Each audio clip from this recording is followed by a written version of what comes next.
They say the mountains never forget a debt and never forgive a mistake. But on the night the great white wall descended, the mountain didn't come for blood. It sent a killer to my porch, not to hunt, but to beg for a miracle. And as I looked into the eyes of a beast that could tear my throat out, I realized that motherly love doesn't follow the laws of man or nature, it creates its own.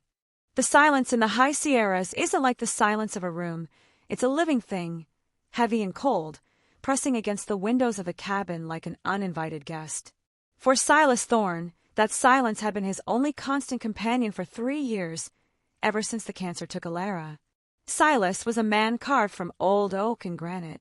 At 70, his hands were mapped with the scars of a lifetime spent as a mountain guide, but his heart was a hollowed-out cavern. Every morning followed a rhythm as rigid as a military drill: grind the beans, stoke the wood stove, and stare at the empty chair across the table where Elara used to sketch the local flora. "Cold one today, Juno," Silas muttered, his voice gravelly from disuse. Juno, a tortoiseshell cat of indeterminate age and legendary grumpiness, didn't even twitch an ear. She was sprawled across the rug, her coat a chaotic map of orange, black, and cream. Juno had been a gift from Elara, a rescue that ended up rescuing them both from the boredom of retirement. Juno was a barn cat by blood, fierce and independent, having survived coyotes and harsh winters that would have claimed a lesser animal. She bore a jagged notch in her left ear from a scrap with a raccoon, a badge of honor she wore with pride. But today Juno was restless.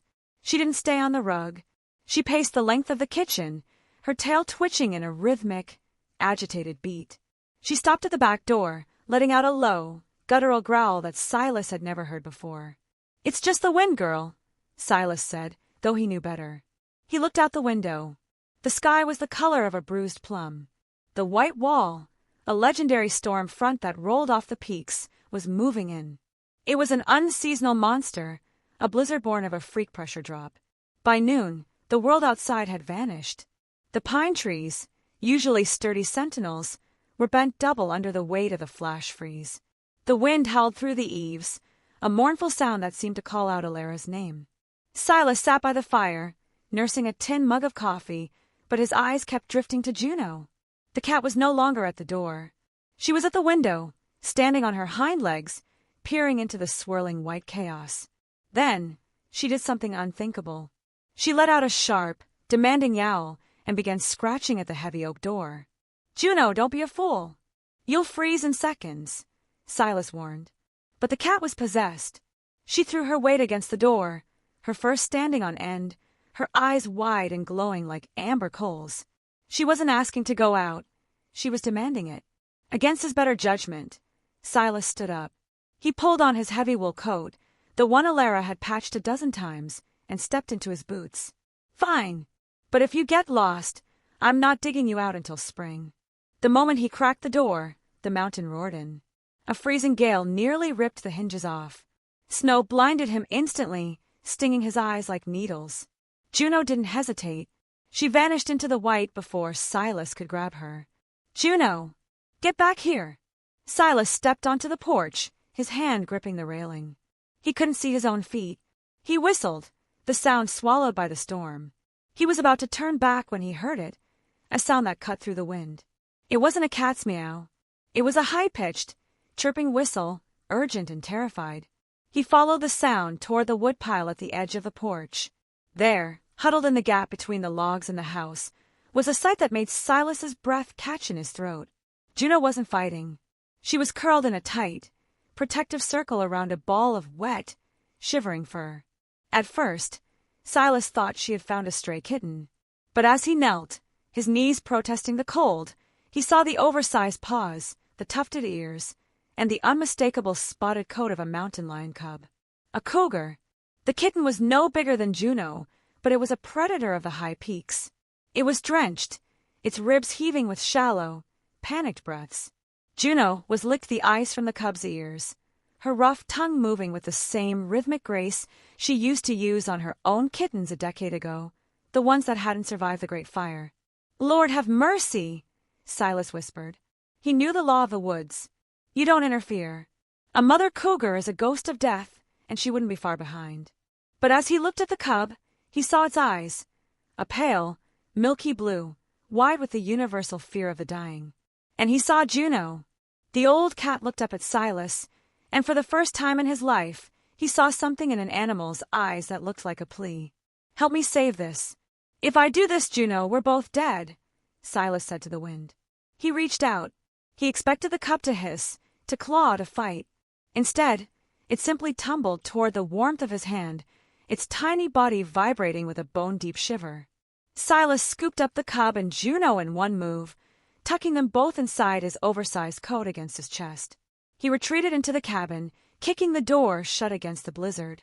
The silence returned, but it was different now. It was charged. Silas walked to the hearth and laid a thick towel down. He placed the cub on it. Juno immediately took her position, wrapping her body around the wild creature, her purr becoming a low, resonant thrum that seemed to vibrate through the floorboards. Silas watched them, his heart hammering. He went to the kitchen and found an old eyedropper and some goat's milk he kept in the cellar. He warmed it carefully, his hand shaking. As he knelt beside the unlikely pair, the cub began to stir. It sniffed the air, its tiny pink nose twitching. When Silas offered the dropper, the cub clamped down with a surprising strength, greedily swallowing the warm milk. "You're a long way from home, little one," Silas murmured. He sat on the floor beside them, the heat from the stove finally beginning to seep into his bones. He looked at the photograph of Elara on the mantel. She would have loved this. She was the one who taught him that the world wasn't divided into us and them. That life was a single, golden thread, and every time you helped a creature, you were strengthening the whole tapestry. But as the night deepened and the storm outside grew into a frenzy, a new sound began to haunt the edges of the cabin. It wasn't the wind. It was a heavy, rhythmic thud, something moving on the porch, something large. Juno's head snapped up. Her ears went flat. The cub stopped eating and let out that same high-pitched chirp. Silas froze. He looked at the heavy oak door. Through the small, frosted pane of the window, he saw them. Two glowing, golden orbs, level with his own eyes. The mother was here, and she didn't look like she was coming for a social visit. Silas reached for the shotgun leaning against the wall, his old instincts screaming at him. But then he looked at Juno. The cat hadn't moved. She was still purring, her chin resting on the cub's head. She looked at the door, then back at Silas, her gaze steady. "She's going to tear the house down, Juno," Silas whispered. The scratching began, long, slow grooves being carved into the wood of the door. The mother cougar let out a low, vibrating growl that shook the very glass in the frames. It was a sound of grief, of fury, and of a mother's desperation. Silas stood at the threshold between his safe, lonely world and the raw, violent power of the mountain. He had the gun in his hand, but his finger didn't find the trigger. Instead, he thought of the way Elara used to leave the window open in the spring for the birds. "One night," Silas said, directed at the door. "I'm just keeping him warm for one night." He didn't open the door. He didn't fire the gun. He simply sat back down, the weapon across his lap, and watched as the shadow of the great cat paced back and forth across his window, a golden ghost in the white heart of the storm. Part 1 ended not with a scream, but with the strange, rhythmic harmony of a house cat's purr and a wild mother's vigil. Silas Thorne, the man who thought he had nothing left to lose, realized he was now the guardian of a bridge he never intended to build. The storm did not just blow, it screamed, a high-pitched, jagged sound that seemed intent on scouring the cabin from the side of the mountain. Inside, the air smelled of wood smoke, old paper, and the sharp, wild scent of the mountain lion cub that lay shivering by the hearth. Silas Thorne sat in his armchair, the shotgun resting across his knees, but his gaze was not on the door. It was fixed on Juno. The old tortoiseshell cat was a transformation in fur. Usually, she was a creature of sharp edges and distant moods, but tonight, she had softened into a vessel of pure, ancient instinct. She had curled her body into a perfect C around the cub, her chin hooked over its small, spotted neck. Every few minutes, she would deliver a long, rasping lick to the cub's forehead, her rough tongue acting as both a brush and a benediction. "You don't even know what he is, do you?" Silas whispered to the room. But as he watched the rhythm of their breathing, the cat's slow and steady, the cub's fast and shallow, he realized he was wrong. Juno knew exactly what she was holding. She was holding life. She was filling a space that had been hollow since she lost her own litter years ago in a cold snap that had turned the world to iron. The scratching on the door stopped abruptly. The silence that followed was more terrifying than the noise. Silas felt the hair on his arm stand up. He looked toward the window. The white wall of the storm had turned the glass into a mirror of frosted silver, but through a small patch where the heat of the cabin had melted the ice, the golden eyes remained. The mother mountain lion was not attacking. She was waiting. Silas stood up, his joints popping like dry twigs. He walked to the kitchen counter, his mind racing through a fog of exhaustion and grief. His hand brushed against a leather-bound notebook tucked behind the flower bin, Elara's field journal. He pulled it out, the edges worn soft by her fingers. He flipped it open to a random page. There, in her delicate, precise handwriting, she had sketched a mother cougar and her young. Below the drawing, she had written, "The boundary between the wild and the tame is not a wall, it is a conversation. Sometimes, we just need to learn how to listen."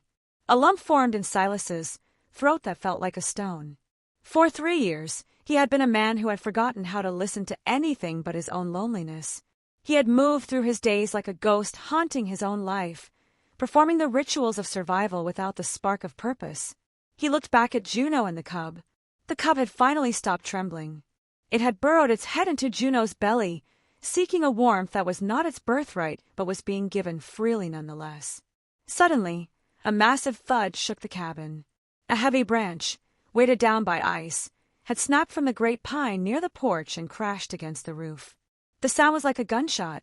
The cub let out a piercing, high-pitched shriek of terror. Outside, the reaction was instantaneous. The mother cougar let out a roar that wasn't a growl. It was a scream of maternal agony.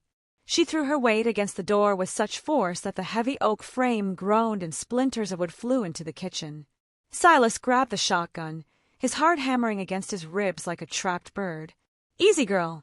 Easy," he shouted, though he didn't know if he was talking to the beast outside or the cat within. Juno did not flee. She stood over the cub, her back arched, her fur standing on end, but she didn't hiss at the door. She turned her head toward the window, locking eyes with the golden gaze on the other side of the glass. In that moment, Silas saw something he would never be able to explain to another human soul. It was a silent negotiation between two mothers. Juno didn't back down, but she didn't threaten. She simply stayed. She was the bridge. "She's asking for him," Silas realized, his voice trembling. "And you're telling her he's safe." The mother cougar calmed. The frantic scratching subsided into a low, desperate whimpering. She began to pace the porch again, her heavy paws making a rhythmic thud-thud-thud that sounded like the heartbeat of the mountain itself. Silas realized he couldn't keep this up. The storm was only going to get worse, and the longer the cub was away from its mother, the less likely it would be to survive the transition back to the wild. He looked at the thermometer outside the window. It was 20 below zero. If he put the cub out now, it would freeze before the mother could get it to their den. He had to do something he had spent his whole life avoiding. He had to invite the wild further in. Silas moved toward the back door, his hands shaking so violently he had to grip the handle with both palms. He didn't open it all the way. He just unlatched it, leaving it on the jar, as Elara used to say. "I'm opening the door, Elara," he whispered. "I'm letting the world back in." He retreated to the far corner of the kitchen, sitting on the floor with the shotgun placed far out of reach. He watched, holding his breath, as the door slowly creaked inward under the pressure of the wind. A gust of snow swirled into the room, turning the air misty and white. And then, a shadow crossed the threshold. It was a creature of nightmare and majesty.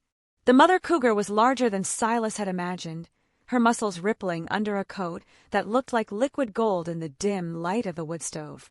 She moved with a silence that was unnatural, her paws barely making a sound on the hardwood floor. She stopped 5 feet from the hearth. Juno didn't move. She remained curled around the cub, her amber eyes fixed on the predator. The cub, sensing a familiar scent, poked its head out from under Juno's chin and let out a soft, questioning mew. The mother cougar lowered her head. She let out a sound, a low, broken vibration that seemed to come from the earth itself. She didn't attack. She didn't growl. She walked forward, one slow step at a time, until her nose was inches from Juno's. Silas closed his eyes, certain he was about to witness the end of his old friend. Instead, he heard a sound he hadn't heard in years. It was the sound of two different species purring in unison, a deep, resonant chord that filled the cabin and seemed to heal the very cracks in the walls. When Silas opened his eyes, the mother cougar was grooming the cub, but she was also grooming Juno. Her massive tongue swept across the old cat's ears, a gesture of gratitude so profound it made the tears Silas had been holding back for 3 years finally spill over. For the rest of that long, frozen night, the cabin was no longer a house. It was a sanctuary where the laws of the mountain were suspended. Silas sat in the corner, Juno and the cub slept by the fire, and the great mother of the Sierras lay across the doorway, her head resting on her paws, watching the man who had held the door open. As the first gray light of dawn began to bleed through the storm clouds, Silas knew that everything had changed. He was no longer a man waiting to die. He was a man who had seen the heart of the world beat inside his own kitchen. The first light of morning did not arrive with a herald of gold. It was a slow, agonizing bleed of gray through the heavy shroud of the high Sierras. As the shadows in the corners of the cabin began to retreat, Silas Thorne remained in his armchair, his body stiff from a night spent in a state of hypervigilance and wonder. The blizzard had finally exhausted its fury, leaving behind a world muffled in 5 feet of pristine, crystalline white. In the center of the room, the impossible tableau remained. Juno, the old tortoiseshell cat, lay with her head draped over the mountain lion cub's flank. Beside them, the great mother cougar sat upright, her massive head nearly touching the low-beam ceiling. She was a statue of tawny muscle, her amber eyes reflecting the dying embers of the wood stove. There was a profound stillness in the air, the kind that follows a baptism of fire or frost. Silas watched as the mother cougar leaned down and began to lick her cub, her tongue as large as Juno's entire head. Each stroke was deliberate, a thorough examination for injuries sustained in the storm.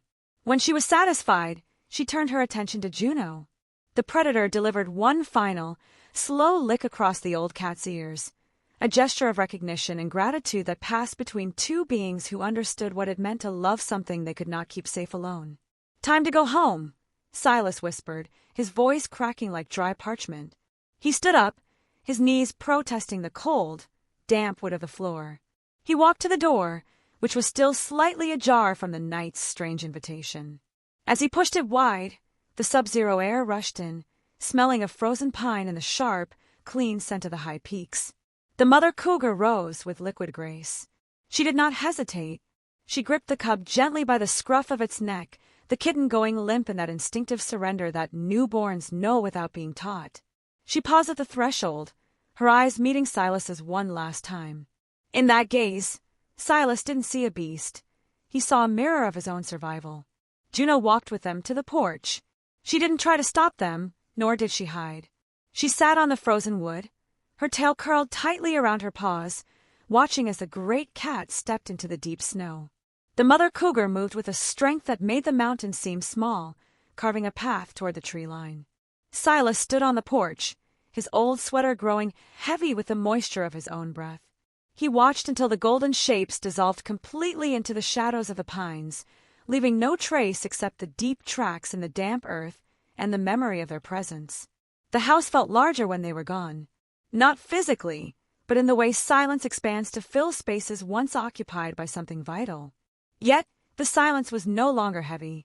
It felt like a room after guests have left, still holding the warmth of their presence.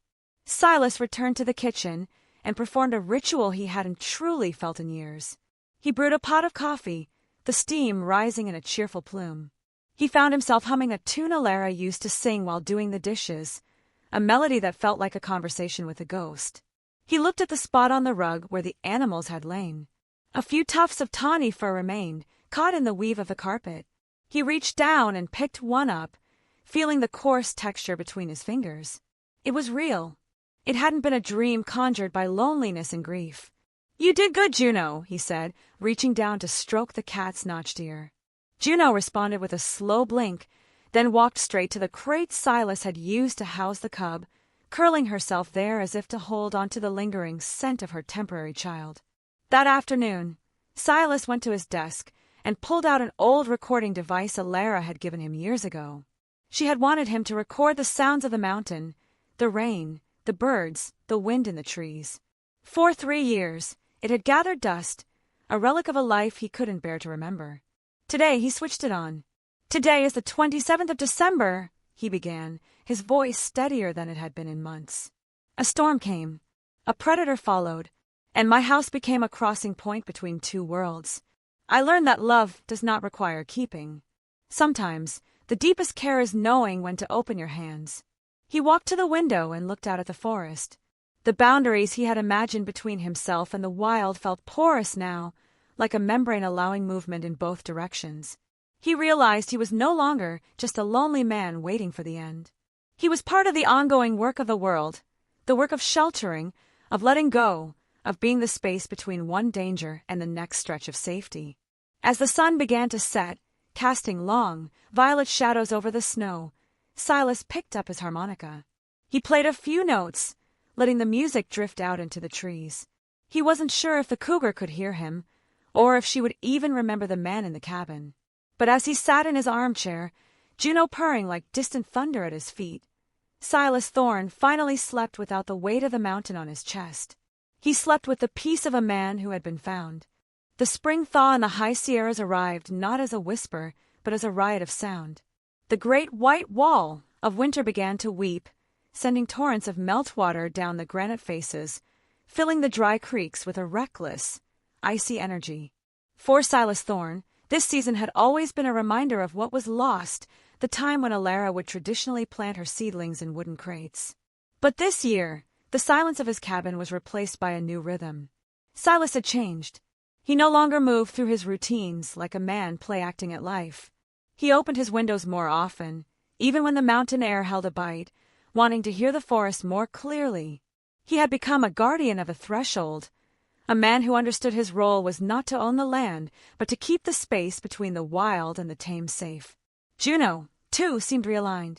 The old tortoiseshell cat spent her afternoons on the back porch, her eyes fixed on the forest edge.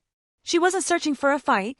She was simply being present, as if she remembered something essential about her identity that had been awakened during that long, frozen night. One late April afternoon, while the sun was casting long, amber fingers through the pines, Silas sat on his porch with his harmonica.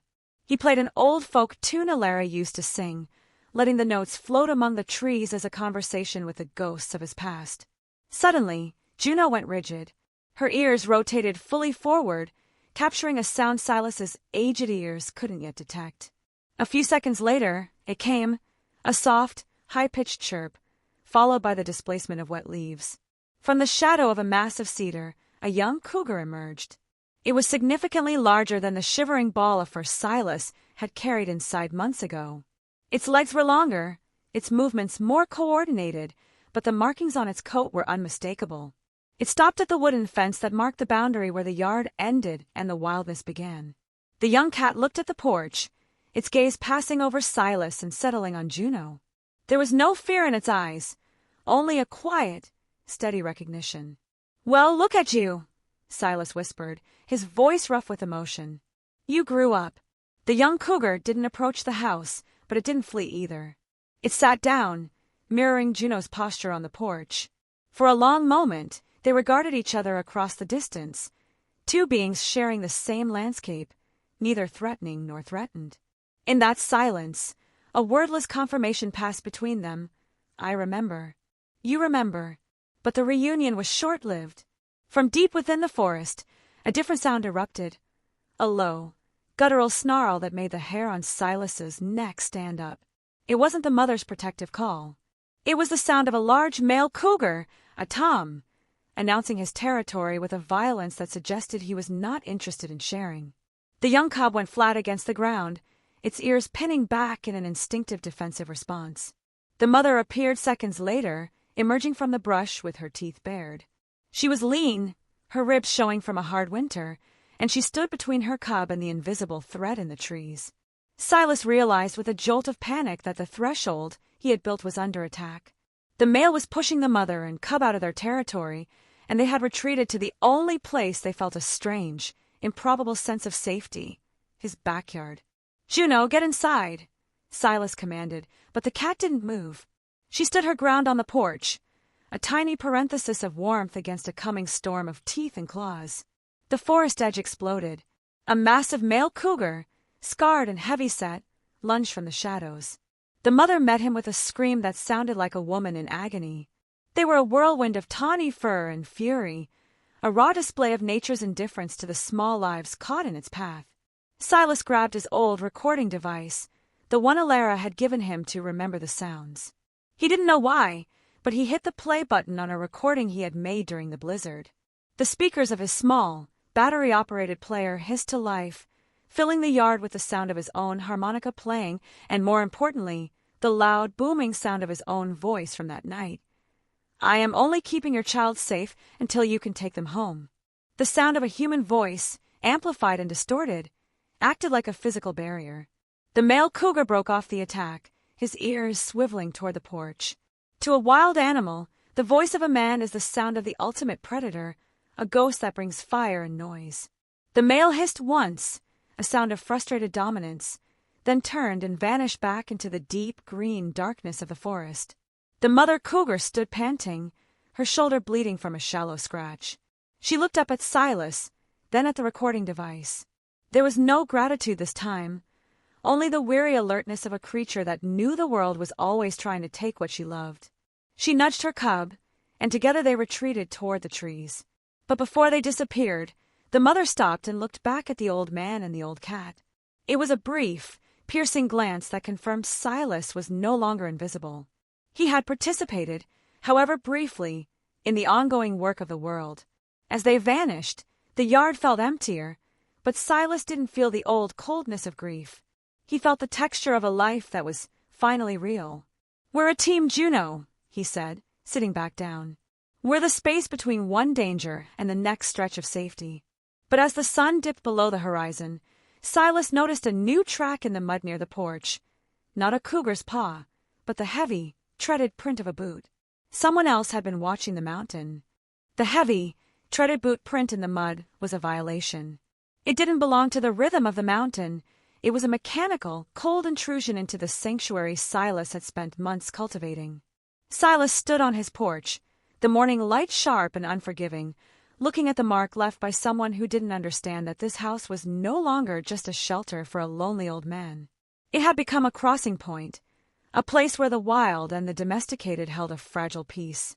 "Juno, stay close," Silas murmured, his voice sounding like the dry rustle of pine needles. The old tortoiseshell cat was already alert. She didn't have her usual calm. She was pacing the threshold, her ears rotating toward the sound of a distant, metallic clink. Silas knew that sound. It was the sound of a truck gate being lowered, the heavy sound of human intent. Even after Elara had passed, and the house had grown larger with her absence, those quiet mornings had been the only thing that made him feel as though he was still moving with time. Now that time felt threatened. He pulled on his old green sweater, the one Elara had knitted during the winter before her diagnosis. It was soft, with a small hole near the left elbow he had never bothered to mend because it felt honest. Clinging to that honesty, he stepped off the porch and followed the boot prints toward the forest edge where he had seen the young cougar only days before. He found the intruder near the rocky outcrop where the cougars often sat to regard the landscape. The man was younger than Silas, wearing high-tech camouflage and carrying a rifle that looked like it belonged on a battlefield rather than a mountain trail. He was checking a trail camera he had strapped to an ancient oak. "You're on private property," Silas said, his voice steady despite the hammer of his heart. The man, whose nameplate on his vest read Miller, didn't look up immediately. He finished adjusting the lens before turning with a smirk that didn't reach his eyes. "Didn't see any signs, old-timer. Besides, I'm doing you a favor. People in town are talking about a problem lion hanging around here. Livestock is going missing down the valley." "There is no problem here," Silas countered, stepping forward into the space between the man and the deep forest. "The mountain doesn't have a problem with predators. It has a problem with people who don't know how to share the landscape." Miller laughed, a harsh sound that made Juno, who had followed at a distance, let out a low, guttural growl. "It's a beast, Thorne. It doesn't know sharing. It knows killing." And that cub of hers? It'll be a man-eater by next year if it stays this close to human houses. Silas felt a familiar sensation rise in his chest, spreading like ink in water. It was the same resolute feeling Elara used to have when she refused to weigh the wisdom or foolishness of opening her heart to something fragile. She had taught this house how to become a place where lost creatures could rest. "I've seen them," Silas said, his voice dropping to a low, dangerous register. "I've sat in the same room with them. They aren't looking for a fight. They're looking for a way to survive the same storms we are." Miller's expression hardened. "I've got a tag for a cougar. And if that cat steps 1 foot off your property onto the state land behind those pines, she's mine. You can't hold the door open for the whole world, Thorne. Eventually, the world comes in and takes what it wants." Silas watched Miller pack his gear and head back toward the road. The threat was clear. The white wall of winter had passed, but a new, human storm was gathering strength. He returned to his kitchen and brewed a pot of tea, the ritual of steeping leaves giving his hands something to do while his mind worked. He sat at his desk and opened the recording device. He listened to the faint, indistinct sounds he had captured, the rhythm of Ellie's, Juno's, breathing and the soft cry of the cub. It was evidence that he hadn't dreamed the entire thing, that his house had truly been a sanctuary where fear could rest. That night, rest would not come. Silas lay in bed, his mind circling around questions with no easy answers. Was he doing harm by trying to do good? He rose, pulled on his robe, and went to the kitchen. He played his harmonica, very softly, a conversation with the ghosts of the mountain, afraid to shatter the fragile air inside the house. Suddenly, a sound pierced through the night, a sharp, metallic snap. A trap. Silas didn't hesitate. He grabbed his heavy coat and a crowbar, his knees protesting as he ran toward the forest edge. Juno was ahead of him, a dark blur in the moonlight. When he reached the clearing near the oak tree, he saw her. The mother cougar was standing over something, her ears flat, her body a parenthesis of fury. It wasn't the mother in the trap. It was the cub. The young lion was pinned by a heavy steel jaw, its high-pitched, fragile cry nearly swallowed by the wind. The mother was circling, her eyes glowing amber with a pleading desperation Silas recognized from the night of the blizzard. She couldn't free him. She could only watch him bleed. "I'm here," Silas whispered, approaching slowly so as not to startle the mother. "I'm exactly where I need to be." He saw the fresh marks on the cub's leg, a thin line of red that the darkness couldn't erase. The mother cougar froze as Silas knelt by the trap. She didn't hiss. She simply lowered her head, her breath a warm mist in the cold night air, as if she understood that some decisions were not hers to make. With a grunt of effort that strained every muscle in his 70-year-old frame, Silas wedged the crowbar into the steel jaws. "It's okay," he gritted out, the memory of Elara's gentle, resolute eyes guiding his hands. "We're going to get him home." The trap yielded with a sickening groan of metal. The cub pulled its leg free, whimpering. Silas didn't touch the animal.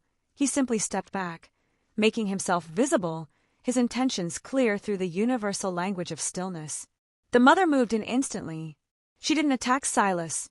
She lowered her head and licked the cub's wound with a gentleness that seemed to contradict the power in her frame. Then she looked at Silas. In the low moonlight, he saw a recognition that felt like a blessing. But the sound of a truck engine, echoing from the trail below, told him the reprieve was over. Miller was coming to check his catch. Silas stood tall, his back against the ancient oak, his hands gripping the crowbar like a staff. He was no longer just an observer. He was the boundary between the wild and the iron. The headlights of Miller's truck cut through the pines like twin blades of artificial white, slicing the ancient shadows of the high Sierras into jagged pieces. Silas Thorne stood his ground, the crowbar still in his hand, his back against the oak tree that had witnessed a century of seasons. Behind him, the mother cougar and her injured cub were ghosts in the undergrowth, waiting for a signal only the mountain could give. Miller stepped out of the truck, the engine ticking as it cooled. He didn't have his rifle raised yet, but the intent was heavy in his walk, a rhythmic, mechanical thud that lacked the liquid grace of the wild. He stopped 10 feet from Silas, his breath blooming in the air like gray smoke. "You've got a lot of nerve, Thorne," Miller spat, looking at the sprung trap. That's interference with a legal hunt. That tag cost me money. That beast cost me a prize. It's not a prize, Miller, Silas said, his voice as steady as the granite beneath his boots. It's a life. And this house, this land, is no longer just a shelter for a lonely man trying to figure out how to keep living when the person who made living worthwhile is gone. It has become a crossing point, a place where fear can rest and where loss can transform into a new purpose. Miller stepped closer, his face twisted in a mixture of confusion and contempt. You've gone soft, old man. You're talking about cats like they're kin. It's just an animal. She's a mother, Silas countered, and for a moment he wasn't looking at Miller. He was looking at the memory of Margaret, the way her eyes never weighed the wisdom of opening her heart to something fragile. And she's taught me that love doesn't require keeping. Sometimes the deepest care is knowing when to open your hands and let something return to where it belongs. Suddenly, the mother cougar stepped out from the shadows. She didn't lunge. She didn't roar. She simply stood beside Silas, her shoulder brushing his wool sweater, the one Margaret had knitted. The contrast was staggering, the old man in his fading green wool and the golden predator of the peaks, standing together against the iron of the hunter. Miller froze. The sight of the two beings, so fundamentally different yet aligned in purpose, shattered his confidence. It was a moment of pure survival, not poetic or noble in the way people like to imagine, but life clinging on with whatever strength remained. He saw the amber fire in the cougar's eyes, not a threat, but a confirmation. I remember. You remember. We were both there. Without a word, Miller backed away. He realized that to kill the cat, he would have to kill the spirit of the man standing with her, and that was a weight even his iron couldn't carry. He climbed into his truck, slammed the door, and reversed down the trail, his headlights disappearing into the green darkness. The silence returned, but it was no longer empty. It felt like a room after guests have left, still holding the warmth of their presence. Silas knelt one last time by the cub. The bleeding had stopped. The kitten looked at him with pale eyes, a sliver of blue-gray confusion that was slowly turning into the sharp clarity of the wild. The mother cougar gripped the cub gently by the scruff and lifted it. She turned toward the forest, walking slowly so the little one could keep up. They stopped at the tree line and looked back once more at the old man on the porch and the elderly cat, Juno, sitting upright in the moonlight. There was no fear now, only a kind of reassurance that what had happened in this place had been right. 1 year later, spring returned with its usual insistence, pushing green shoots through the last patches of snow. Silas Thorne sat on his porch, the steam from his tea rising to meet the morning mist. Juno lay on her favorite cushion, her ears rotated forward, listening to the calls of returning birds. A larger bobcat, no, a young cougar, stood near the wooden fence. Its legs were long, its movements coordinated, and its gaze passed over the house with the easy confidence of something that belonged completely to the wild. Silas wasn't certain it was the same animal, but it didn't matter. What mattered was that something had survived. Something had grown.